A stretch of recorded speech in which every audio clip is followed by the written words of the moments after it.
Dapat dito. Dapat dito may ventilasyon ang mo eh. Yung dito. Singawan, di ba sa, ano, kisame. Walang ventilasyon to pala. Kaya bibili ka pa ng screen dyan.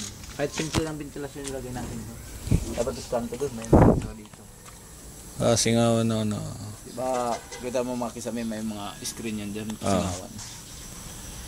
Eh, dito na lang tayo maglagay. At saka yung kabila dito. Sample ko. Kasi mainit din yan, hindi dito singaw yan. Ano yan?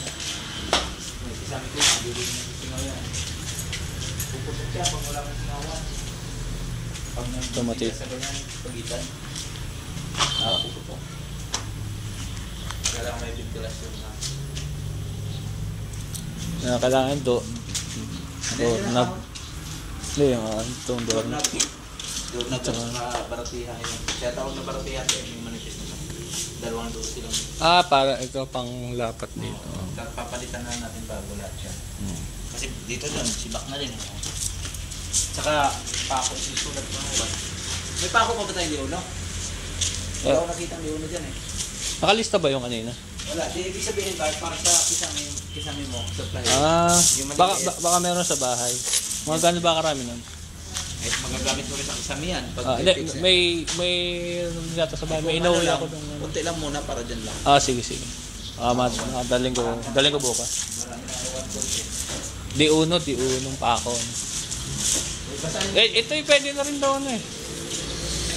Double wall. Pwede na ba? Ay, double wall?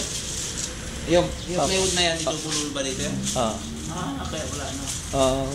Ilabas yung ano natin. May mga switch na rito, ready na eh. Mga outlet ano. Okay na to eh no. Pwede nang takloban. Double wall kasi labas na. Labas na. Kapangit ba? Lalagyan mo ba ng ano yan? Itong molding? Hindi na. Hindi nira. Si molding. Hindi, bahala na. Tatanong mo na ba kayo na yung mga kasi ako, kay cornisa, malang cornisa. Si molding, ano lang. Yung sim.